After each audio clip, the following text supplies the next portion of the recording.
Pretty groovy jumbo jet, eh? When you see this jet a rockin', don't come a knockin', baby. Yeah! I'm gonna need you to sign these release forms. Release forms? Well, yes, you're not officially working for the Ministry of Defence, and these forms indemnify the Ministry against any mishaps that may occur in the line of duty. Mishaps? But isn't that what being an international man of mystery is all about? Okay, name. Austin Danger Powers. Sex? Yes, please. How does a hot chick like you end up working at the Ministry of Defence? Oh, well, I went to Oxford, where I excelled in several subjects, but I ended up specialising in foreign languages. You know, I really wanted to travel. You know, sort of see the world. That's fascinating, Vanessa. Listen, why don't we go in the back and shag? What? I've been frozen for 30 years. I've got to see if my bits and pieces are still working. Excuse me? My wedding tackle. I'm sorry. My meat and two veg, my twig and berries. Hello, lad. Oh, Just no, gonna Mr. wait. Powers, Hello. Mr. Powers, please. I'd appreciate it if you could concentrate on our mission and give your libido a rest. Can I show you something? In a world overflowing with movies, we need a hero. Someone to separate the bad from the good.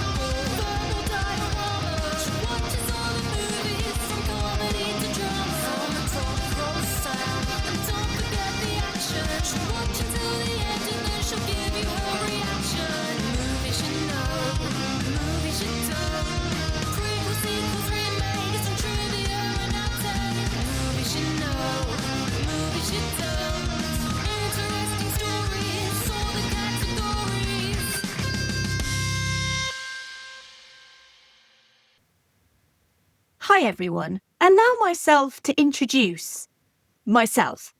I'm Anne, and welcome to Danger Diorama, episode 320, Austin Powers, International Man of Mystery. Oh wait, it's verbal diorama. Danger's my middle name. This is the podcast that's all about the history and legacy of movies you know and movies you don't. That's groovy, baby. Yeah, baby, yeah. And all of the other things that millennials said in 1997 when this movie came out. Welcome to Verbal Diorama. Whether you're a brand new listener to this podcast, whether you're a returning listener, thank you for being here. Thank you for choosing to listen to this podcast. I am so happy to have you here for the history and legacy of Austin Powers, International Man of Mystery. And a huge thank you for continuing to listen and support this podcast. If you are a regular returning listener, thank you so much. It means so much to have you back. It means so much for your support. And we have left October. October is spooky season for scary movies. And I'm not just saying this, but there were some truly brilliant movies on this podcast in the month of October. We started the month with Candyman, the original 1992 movie, went into Wes Craven's New Nightmare, and then into Hocus Pocus, then into The Evil Dead, the 1981 original, and most recently, Evil Dead 2, which I was not going to do, but then I did The Evil Dead and I just simply had to do Evil Dead 2. So we've basically gone from groovy to groovy baby. That wasn't intentional. But truly, is there anything scarier than the world being blackmailed for $1 million? Here's the trailer for Austin Powers, International Man of Mystery. In 1967, an international secret agent was cryogenically frozen in case the world ever required his services again. Now, evil is threatening the Earth, and the time has come to bring him back into the 90s. It's not unusual. Allow myself to introduce myself. Danger Powers personal effects. Actually, my name is Austin Powers. Danger's my middle name. I'm gonna need you to sign these release forms. Okay, name. Sex? Yes, please. In his time, he was the coolest secret agent alive. Unfortunately, It's freedom, baby, yeah! this is not his time. he's a swinger in a square world. A lot's changed since 1967. Bring on the sexy stews, man! Yeah! We're called flight attendants now. And he's a stranger in a strange land. This is my mother, Mrs. Exposition. Lovely. Austin! What have you done? That's not your mother, it's a man, baby! Why won't this wig come off? Well, now you shake it to the left, you shake it to the right. You do the hippie shake. Jiggle, jiggle, jiggle. Ow! That really hurt. Who throws a shoe? Honestly. Mike Myers, Yeah, baby, yeah! Elizabeth Hurley, Don't forget these. Oh, thanks. Austin Powers. International Man of Mystery. Always wanting to have fun, Austin. That's you in a nutshell. No, this is me in a nutshell. Help! I'm in a nutshell.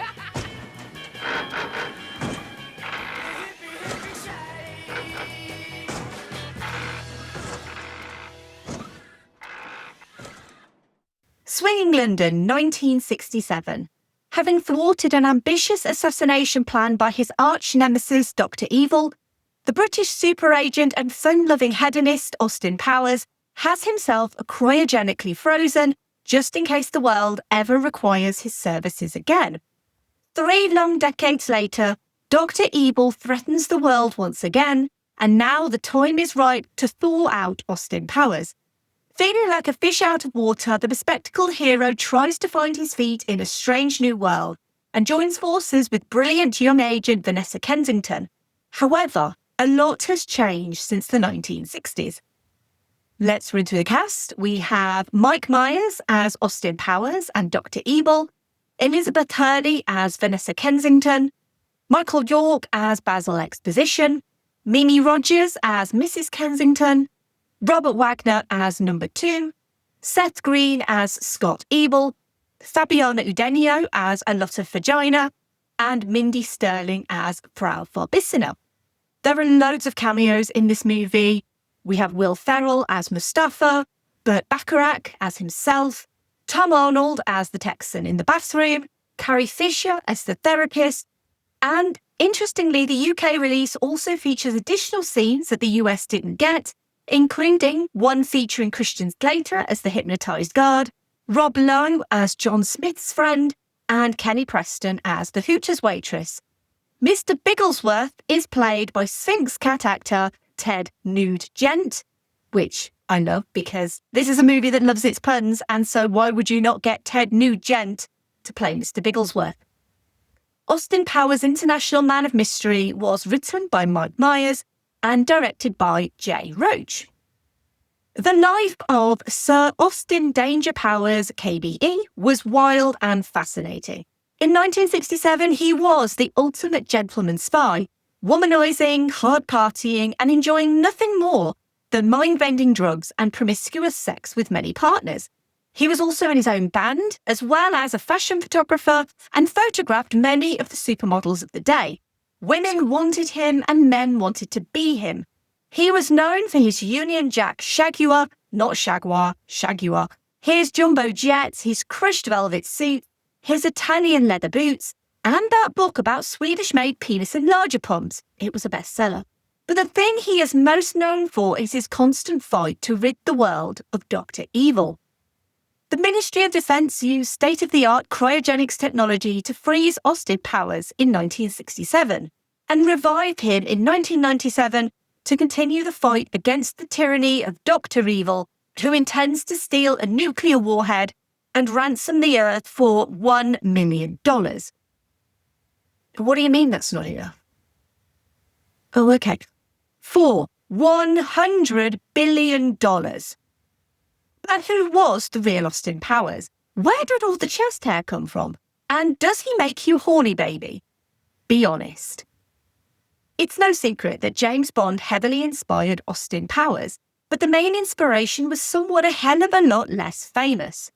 The story starts with, of course, Mike Myers.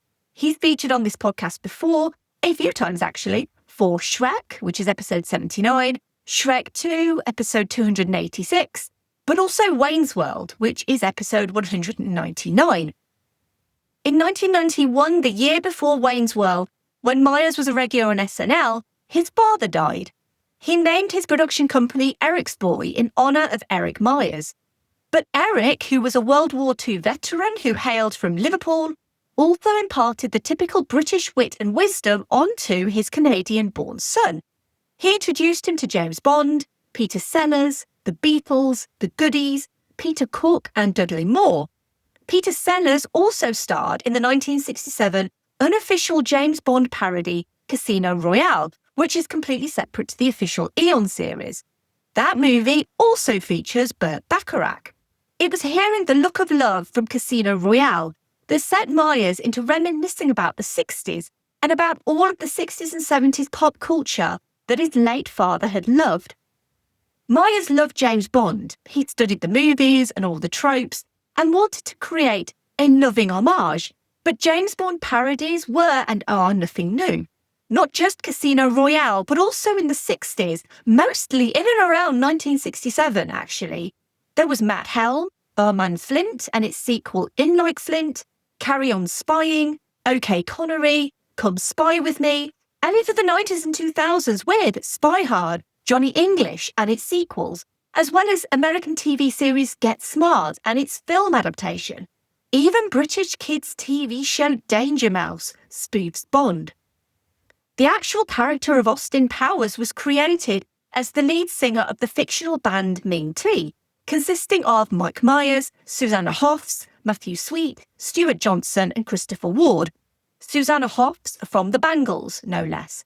The name Ming T came from the Ursula Andress film The 10th Victim, which features a fictional company called Ming T. That movie also features something akin to fembots. The band all adopted 1960s personae and performed under pseudonyms, including Hoffs as Julian Shagwell, that surname rings a bell, with Myers as lead singer Austin Powers, who has a British accent. Myers would perform the accent to his then-wife Robin Rusin, including catchphrases, and she encouraged him to write a script based on the Powers character.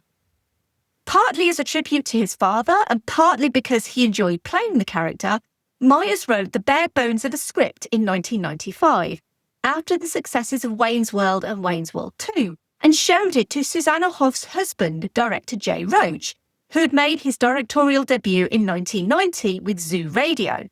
Roach gave him 10 pages of notes to tighten the concept and make it more of a loving, if sometimes little ribbing, pastiche of the old Bond movies.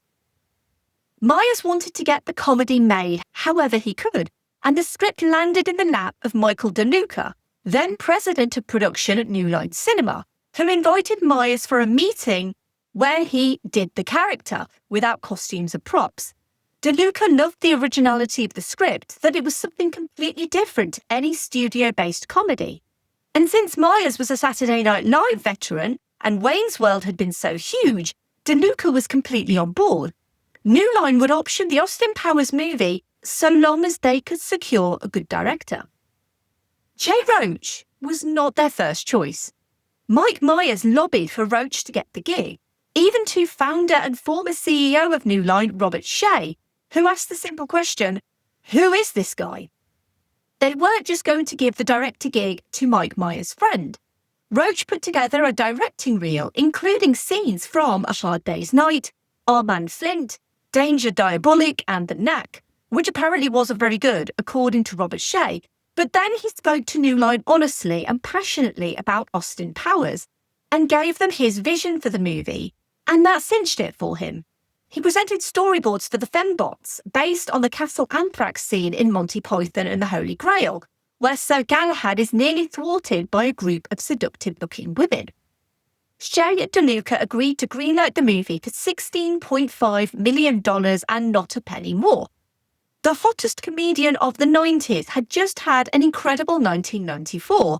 Would he be willing to join this shagadelic cast? Mike Myers did seek out Jim Carrey originally for the role of Dr. Evil. Carrey was interested but had scheduling conflicts with Liar Liar. So Myers, with clear inspiration from Ernst Stavro Blofeld, stepped into a dual role of Austin and his nemesis Dr. Evil. He didn't spend 6 years in evil medical school to be called Mr. And it turned out to be a genius decision. The idea that these two men are two sides of the same coin. His Dr. Evil was mostly based on Donald Pleasance and partly based on SNL executive producer Lorne Michaels, although Myers has always denied the inspiration was anything other than tiny. But it would lead to a falling out between Mike Myers and the Garth to his Wayne, Dana Carvey, who insisted Dr. Evil was based on his impression of Michaels. Dr. Evil started as Dr. Wicked, a human puppet show sketch between Myers and his comedy partner Neil Malarkey, a one-man show of a generic Bond villain who just wants sharks with laser beams, and the stories behind the evil henchmen, because there must be a place where all the henchmen hang out on lunch breaks. All the questions James Bond movies never address or answer. And the fact that Bond villains always monologue their intentions to the hero, and he always outwits them in the end. The Dr. Evil pinky joke was originally that he was unfrozen, but his hand was 10 minutes late, and so he was constantly warming up his hand. The fembots were taken partly from the $6 Million Man, the title sequence of The Knack, and one of the Matt Helm movies, which starred Dean Martin. But the scene where Austin overpowers the fembots purely by his overt sexuality was done because that sort of flamboyant sexual confidence can be hilariously funny and corny, and Austin Powers isn't that serious about his sexiness. Austin's mojo would become more important in the sequel, but this is a man who can have bad teeth, inappropriate humour, and a chest rub, and be irresistible to women. Because, hey, women like men who make them laugh, it's a fact.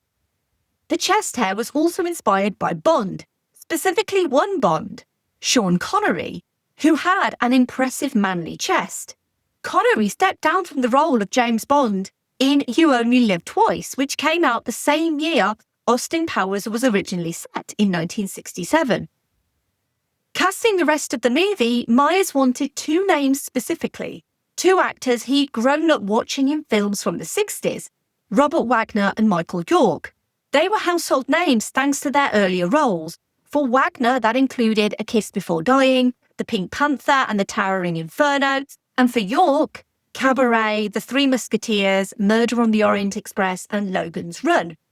Wagner for the role of number 2, Dr. Evil's number 2, and York for Basil Exposition, who, being completely honest, taught me what the word exposition meant. And I'm not joking, because I knew the word exposition, but I didn't actually really know what it meant until I saw Basil Exposition. And now, whenever I think of exposition, I always think of Basil Exposition. Elizabeth Hurley was mostly known as a model, as Hugh Grant's girlfriend, and for that Versace safety pin dress she wore to the premiere of 4 Weddings and a Funeral. She'd had a small part in Passenger 57 in 1992, and Mike Myers had her in mind for the role of Vanessa Kensington. Hurley's agent called her, and her boyfriend Hugh Grant was thrilled, encouraged her to take the role, saying Myers was one of the funniest comedians on the planet. Hurley would say in recent interviews how wonderful her time on set was, how lovely Mike Myers was, and how much he made her laugh on set. Some of her corpsing ended up in the finished film. The first day on set for Hurley was them filming the spinning bed on the plane scene. And Seth Green, lovely Seth Green, he would go on to star as Oz in Buffy the Vampire Slayer in the same year as Austin Powers. He got the script for Carrot Top's Chairman of the Board and Austin Powers in the same week. He was performing in a Mammoth play at the time, so he was all about actor prep, and decided to play Scott Evil completely straight and sincere. Scott is the only one who's in a drama, not a comedy. The iconic shushing scene between Dr. Evil and Scott was completely unscripted, and it's just a testament to the chemistry between Myers and Green. The original shooting script for the film reveals several more James Bond parallels which were never filmed, including a post-credit scene with a cameo from a familiar face.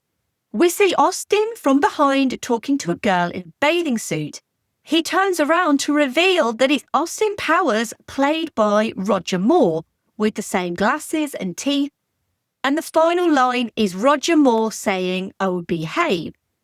We would get big-name cameos in these movies, specifically in Goldmember, as well as Michael Caine as Nigel Powers, Austin's father, but we would never get a cameo from Roger Moore or Sean Connery or any Bond actor, presumably to keep the two super spies separate, because you never want to cross the stream when you're dealing with super spies.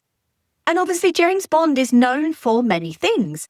The martini shaken not stirred, the classic Bond James Bond, the beautiful women by his side, the cars, the suit, and also the variety of opening title sequences and songs. Austin Powers had to have a memorable opening sequence.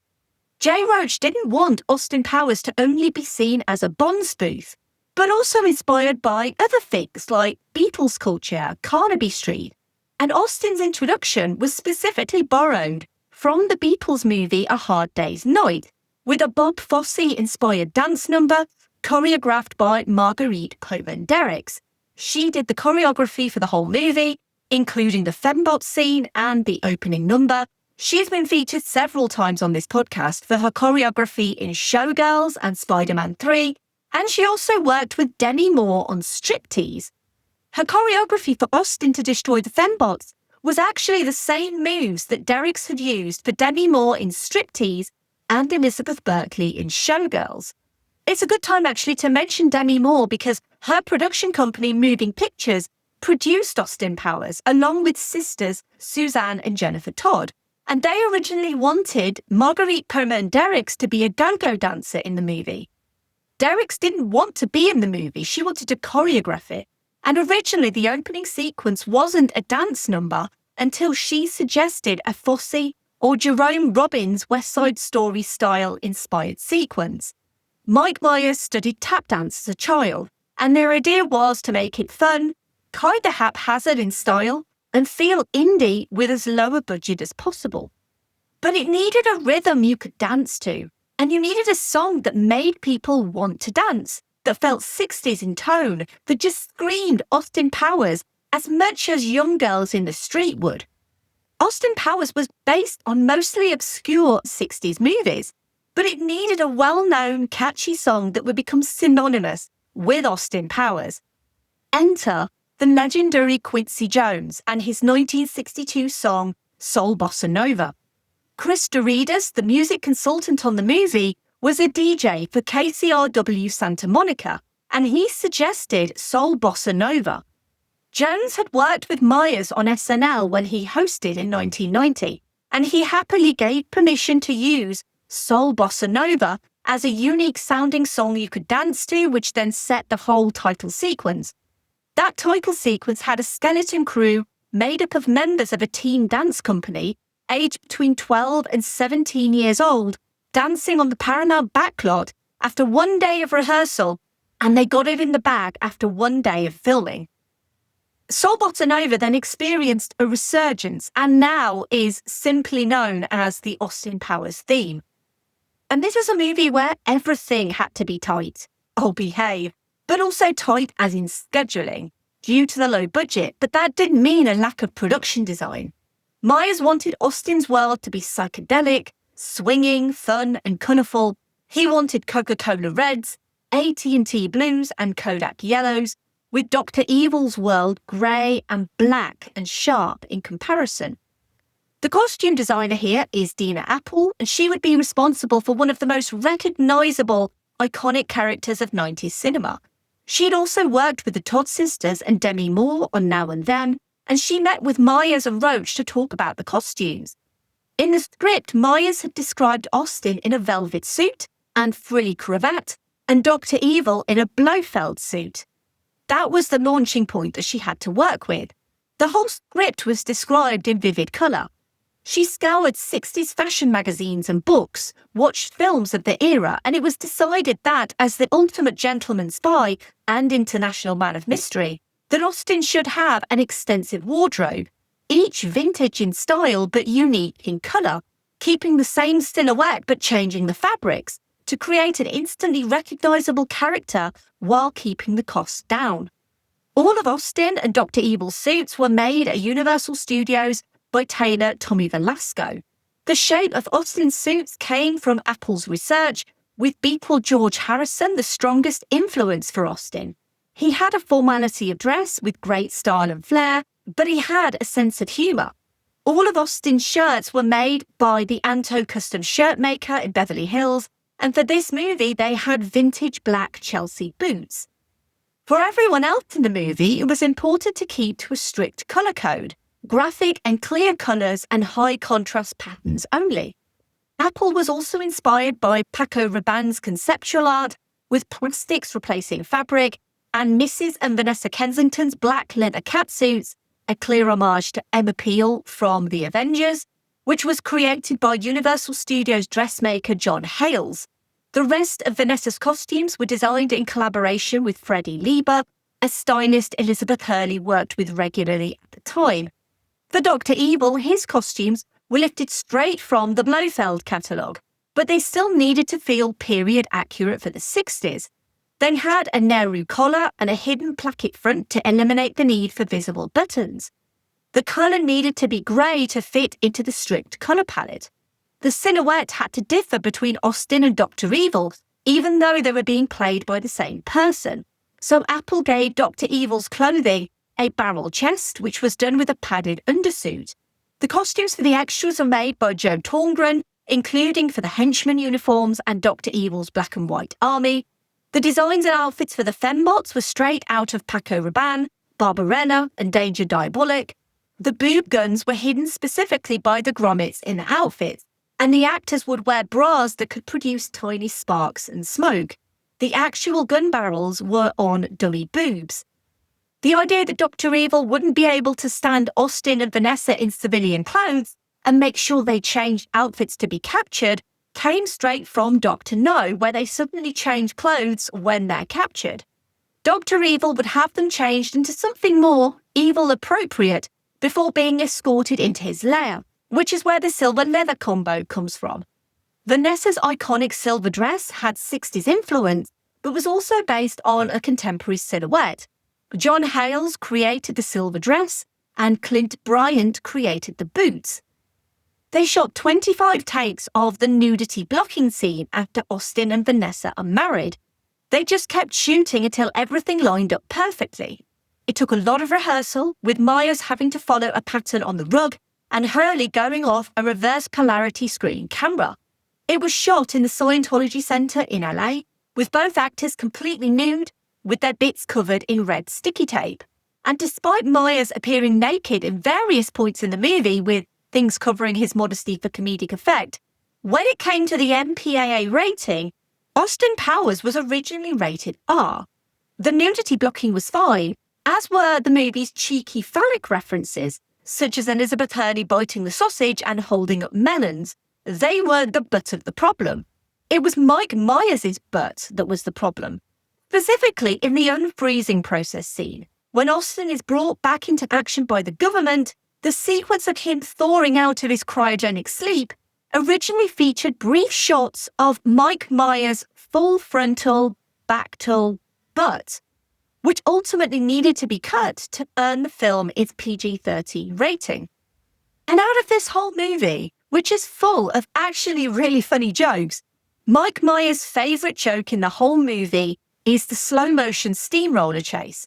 He would say in an interview with Vulture, quote, "It can only exist with the key shot, which is the wide shot. That shows you the spatial relationship between the guy and the slow-moving thing, and yet he's acting as if it's fast. That's inflexibility on his part. We recognise him to be a machine. He's matter. He's gonna die, and we laugh," unquote. And while Austin would eventually be knighted in Gold Member, Mike Myers got his own Royal Seal of Approval in 2019 when he visited Buckingham Palace. After going through security clearance, he saw the changing of the guard, and the band came out and played the Austin Powers theme just for Mike Myers. I'm not sure if the late Queen was a fan of the character, but I'm sure that she was, because obviously Austin Powers did a lot for our country. Apparently the band knew that Mike Myers was going to be there, and they played the song. The guards are famously not supposed to talk, but one of them said to Myers, "I bet you've heard that song before, Mr. Myers." And Mike Myers would say it was one of the most incredible experiences of his life. Speaking of incredible experiences, let's segue into the obligatory Keanu reference of this episode. And if you are new here and you're not sure what this is where I try and link every movie that I feature with Keanu Reeves, because he's not a spy, but he is the ultimate gentleman. And I thought this would be really tricky until I realised that Austin Powers influenced John Wick in a way. And I found this really interesting article in that we never see the high table in the John Wick series. And apparently this is because of Austin Powers, and because Austin Powers mocked the international organisation so well. Dr. Evil is so evil that all other evil organisations are the Diet Coke of evil. And so in some ways, Austin Powers influenced Keanu Reeves. And that is the best way I can link Keanu Reeves to Austin Powers.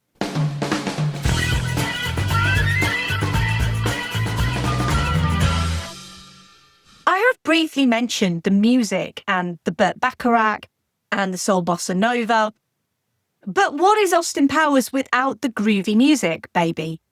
It is a soundtrack full of really great music. I'm a huge fan of soul bossa nova, and there is a photograph of me dressed up for a work fancy dress competition, which I won, by the way, as Austin Powers, where I had a copy of soul bossa nova on my phone. And I basically went around the office to soul bossa nova saying Austin Powers phrases to work colleagues. And this was a long time ago. This was like 10-ish years ago. But I won the fancy dress competition at work dressed as Austin Powers. So I'm a big fan of soul bossa nova, and who isn't a big fan of Burt Bacharach? But this is genuinely an album full of great stuff. Mike Myers specifically chose the Divinals because they had a song called I Touch Myself, and he specifically wanted that in this movie. This soundtrack was certified gold for selling 500,000 copies in the US and silver in the UK for selling 60,000 copies. And the soundtrack contains everything featured in the movie except for Secret Agent Man and These Boots Are Made for Walking. After the first test screening of Austin Powers' International Man of Mystery to a 100-person audience, they were asked to raise their hands if they were familiar with James Bond. Only 2 people in this audience raised their hands, and this concerned New Line Cinema, and the audience response prompted them to tell creator and star Mike Myers that the film would need massive rewrites and reshoots in order to be salvaged.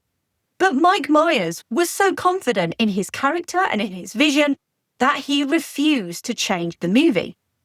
And that was probably a good thing, because Austin Powers' International Man of Mystery was released on the 2nd of May 1997, where it opened at second at the US box office behind Breakdown. It dropped to 4th in its second week, but it didn't leave the top 10 for 9 weeks. The UK release was different to the US release. We got extra scenes, including the dead henchman scenes and the cameo from Christian Slater, but we also had a scene cut, which referenced the adultery of the then Prince Charles. The movie was released here in the UK shortly after Princess Diana's death in August 1997, so the royal family joke was removed. It was reinstated for the VHS release and is in the version on Amazon Prime. On its $16.5 million budget, it would earn $53.9 million domestically in the US and $13.8 million internationally for a worldwide gross of $67.7 million. It didn't do as well as expected here in the UK, but then it was released in September 1997, just after Princess Diana's death. It grew a steady following on VHS and ended up selling well on home video. And critically, this is the most critically well-received entry in the series, with 73% on Rotten Tomatoes, with a critics' consensus of a light and goofy comedy which provides laughs, largely due to performances and screenwriting by Myers. There are obviously a couple of sequels, Austin Powers' The Spy Who Shagged Me in 1999 and Austin Powers in Goldmember in 2002. They've been talking about Austin Powers 4 for 2 decades. I hasten to add, I'm a big fan of The Spy Who Shagged Me, so chances of that coming to the podcast soon are quite high, I would say.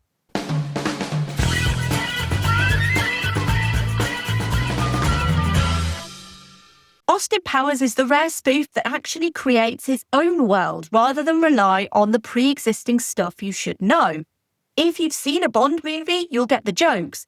But if not, it never feels like you're missing out by not knowing, because it's funny on its own rather than funny by comparison. This is a franchise that has produced 2 sequels, and obviously Austin Powers has entered the cultural lexicon. Despite the obscure influences, it seems the character was destined to become a hit because of the shagadelic catchphrases and the unbridled, endearing goofiness. Everyone knows who Austin Powers is. It is easier to dress as Austin than it is James Bond because Austin is more recognisable. And trust me, add Soul Bossa Nova to the mix and you've got a winning costume, because I know this. Making any sort of spoof is hard. Ask any of the people who made the variety of spoofs in the 2000s. James Bond liberated Austin Powers rather than confined it. By shifting societal attitudes from the 60s to the 90s, Austin Powers is able to subtly question how the attitudes of the 60s had changed, whether it was making a statement about the intrinsic corniness of sexual attitudes, or simply pointing out the more manufactured elements of popular spy films. As a result, Austin Powers appeals to a large audience, even if they're unaware of James Bond or Peter Sellers or Dudley Moore. The movie being set in 1967 was more than just being 30 years prior to 1997.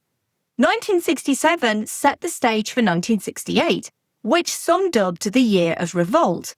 Protests against the Vietnam War were already taking place all over the world by 1967. Homosexuality was partially decriminalised in the UK for over 21s in 1967. It was also the year that Sean Connery, the original James Bond, resigned from his role as a character who had established the pop culture phenomenon that was James Bond. Austin Powers is metatextual in that it incorporates the subtext of the Bond series by having the same actor play both hero and villain. In the scene where Mike Myers as Dr. Evil tells Mike Myers as Austin Powers, "We're not so different, you and I," the movie directly addresses the tendency for villains to represent James Bond's dark side from Dr. No onwards, and the series would later establish Austin and Dr. Evil, aka Dougie Powers, as long-lost brothers, something James Bond also leaned into for Spectre, with Bond and Blofeld discovered to also be brothers. Famously, Austin Powers not only influenced Bond, he also evolved Bond. In a 2014 interview, Daniel Craig said of the change to make Bond more serious from 2006, quote, "We had to destroy the myth because Mike Myers effed us," unquote, making it impossible to do the gags of earlier Bond films that Austin Powers satirised. I have loved Austin Powers for a long time. I grew up with these movies, and honestly, I worried a little how well it would all hold up. And truthfully, I feel like it does. Austin is the epitome of what we think masculinity should be.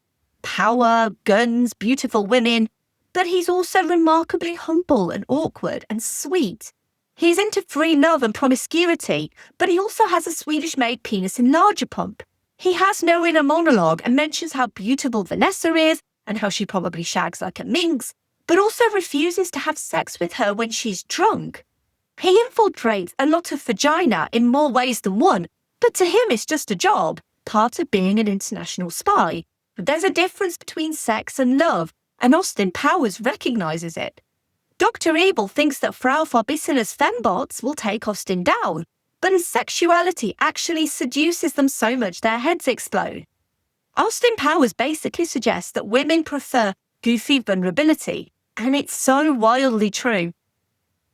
Dr. Evil is formulating diabolical schemes only to be thwarted by number 2, pointing out that modern corporate enterprise has been doing these things for years and continues to do so. And Scott Evil is genuinely one of the great comedy creations. He's a disappointment to his father, and yet is considerably smarter than him in every way. Comedies from the 90s rarely hold up. They're usually full of casual racism, sexism, transphobia, homophobia, and sexual assault masquerading as normal. There are jokes towards mentally disabled people, physically disabled people. Austin Powers refrains from making mean-spirited jokes and subverts many of the tropes of spy movies and comedy movies. Austin Powers makes fun of Austin Powers, and in doing so, it makes him lovable, endearing, and actually quite sexy. It feels ahead of its time in so many ways, and yet he is a man out of time, but completely perfect in this time. By that time, I mean 1997. I'm not sure Austin as an entity would work in the 2020s, but I'm down for Mike Myers to prove me wrong. One podcast episode titled Austin Powers, International Man of Mystery, This Sort of Thing Is My Bag, Baby, by N from Verbal Diorama. I'm not going to deny it. I guess this is my bag, baby. In the meantime, I have one simple request, and that is to have sharks with freaking laser beams attached to their heads. Does anyone know a stockist? Thank you for listening. As always, I'd love to hear your thoughts on Austin Powers, International Man of Mystery, and thank you for your continued support of this podcast. If you want to get involved and you want to help this podcast grow and reach more people, you could leave a rating or review wherever you found this podcast. You can find me and follow me on social media, where you can like posts, share posts, comment on posts, etc. I am at Verbal Diorama. Or you can just tell your friends and family about this podcast or about this episode. And if you like this episode on Austin Powers, International Man of Mystery, you might also like the episode that I did on Wayne's World, which was episode 199. I love Wayne's World as well. Again, another movie that I grew up watching, and I think is hilariously funny. I guess I'm just a huge fan of 90s Mike Myers. Give me feedback on my recommendation. Let me know what you think. The next episode, again, something wildly different. In New York City, a virus created to cure cancer wipes out 90% of mankind. The only human left is US Army virologist Robert Neville. He is immune to the virus. The rest are nocturnal creatures. Neville's only companion is his German shepherd Sam and the mannequins he talks to alleviate loneliness. I Am Legend. But enough about me. The next episode is on the 2007 adaptation of Richard Matheson's novel I Am Legend, starring Will Smith. I am very excited to be talking about this movie, and this is a movie that has so much to talk about, especially that ending and what that ending was supposed to be. Please join me next episode for the history and legacy of I Am Legend. If you enjoy what I do for this podcast and you want to support an indie podcaster who does all of this on her own, if you have some spare change, you can financially contribute to the upkeep of this podcast. You're under no obligation. This podcast is free and it always will be free. However, if you get value out of what I do and you can afford to help, there are a couple of ways that you can.